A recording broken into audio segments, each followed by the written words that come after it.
अपनी ननद का ये व्यवहार कोमल को अच्छा नहीं लगता। वो उसे उस वक्त तो कुछ नहीं कहती और चुपचाप अंदर आ जाती है। माँ जी, किंजल दीदी को अभी मैंने बाहर किसी लड़के से गले लगते हुए देखा। अभी वो कुंवारी है, उन्हें ये सब शोभा नहीं देता। आस पड़ोस के लोग उन्हें देखेंगे तो क्या सोचेंगे। बहू, सच में आज के जमाने की होकर भी तेरी सोच कितनी पुरानी है। अरे कॉलेज का दोस्त छोड़ने आया होगा तो वो उसे थैंक यू बोल रही होगी, इसमें कौन सी बड़ी बात है। तभी वहाँ किंजल आ जाती है। भाभी, माँ को भड़काना बंद कीजिए और आप मेरी लाइफ और मेरी चीजों से जितना दूर रहे उतना ही अच्छा होगा आपके लिए। अभी कुछ समय पहले ही आई हैं, लेकिन आप शायद जानती नहीं कि मैं अपनी लाइफ अपने हिसाब से जीती हूँ, तो मेरे मामले से दूर ही रहना, समझी। ये कहकर किंजल वहाँ से चली जाती है। किंजल और कोमल दोनों एक दूसरे से बिल्कुल अलग थी, इसलिए अब उन दोनों में बनती भी बहुत कम थी। किंजल रोज कॉलेज से बड़ी देर से आती और जब आती तो हर बार कोई ना कोई नया लड़का उसको ड्रॉप करने आता। उफ, ना जाने माँ जी को अपनी बेटी की जरा भी फिक्र क्यों नहीं है। माना कि आज के जमाने में मॉडर्न होना जरूरी है, लेकिन इतना भी नहीं कि सब कुछ देखते हुए भी आंखें ही बंद कर लो। माँ जी तो कुछ समझेंगी नहीं। शाम को अजीत जी से इस बारे में बात करती हूँ। शाम को कोमल अपने पति अजीत से अपनी ननद के बारे में बात करती है। देखिए, मैं कहती हूँ कोमल अब बड़ी हो गई है और लड़की की उम्र होते ही उसके हाथ पीले कर दिए जाएं तो सही रहता है। हाथ पीले? ओह गॉड कोमल, अभी वो बच्ची है, उसकी ग्रेजुएशन भी पूरी नहीं हुई। अभी कॉलेज की पढ़ाई पूरी होने दो, फिर आराम से ढूंढेंगे उसके लिए कोई अच्छा लड़का। तब तक ढूंढने लायक छोड़ेगी तभी तो ढूंढोगे ना। उसके रंग ढंग देखकर तो मुझे लगता है कि वो खुद किसी दिन शादी करके ना आ जाए। ऐसे कुछ दिन बीत जाते हैं। एक रोज, क्या बात है, बहुत गर्मा गर्म आलू के पराठे और वो भी बूंदी रायते के साथ। वाह वाह, मजा आ गया। हाँ बहू, बड़ा मजा आ गया। मजी, ननद जी कहाँ है?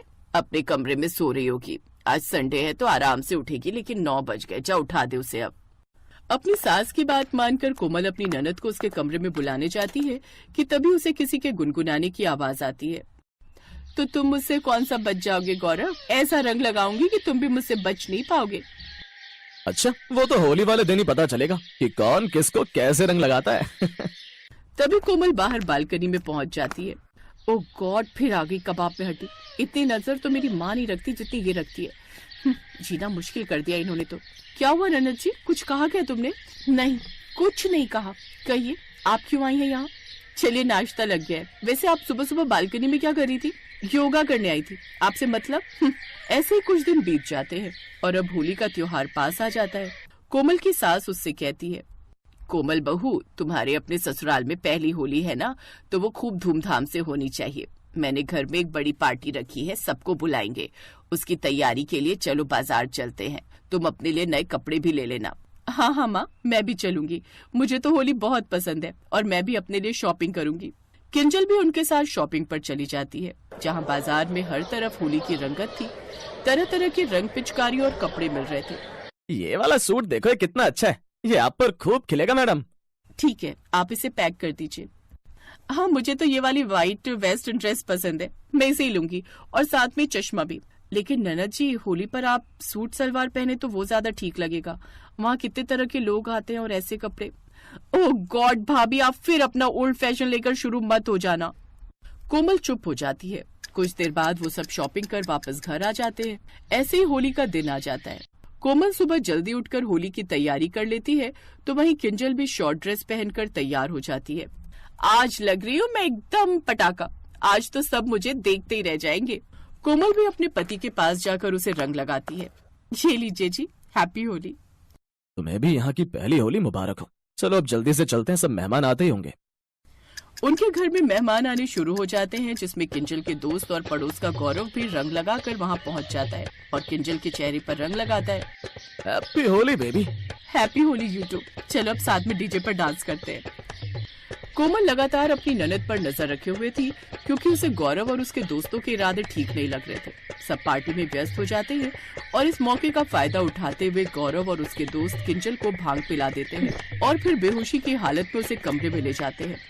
अब आज हम तुझे बताएंगे रंग कैसे लगाते हैं। वो किंजल के पास जाने ही लगता है कि तभी कोमल वहाँ आ जाती है और वो उसे जोरदार थप्पड़ मारती है। मेरी ननद की बेहोशी का फायदा उठाओगे? अभी बताती हूँ मैं तुम्हें होली कैसे खेलते हैं। आज मैं तुम्हारे साथ लठमार होली खेलूंगी।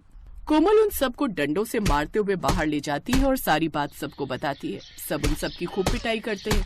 कुछ देर बाद किंजल होश में आती है। जब उसे सारी बात पता चलती है तो उसे अपनी भाभी पर गर्व होता है और वो उससे माफी मांगती है और उसके गले लग जाती है।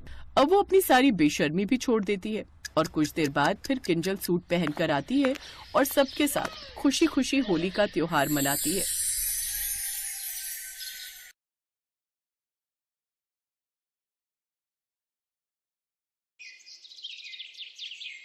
भाभी, वो देखो, वहां तक वो सारे खेत अपने हैं। अच्छा, तो सब में खेती होती है?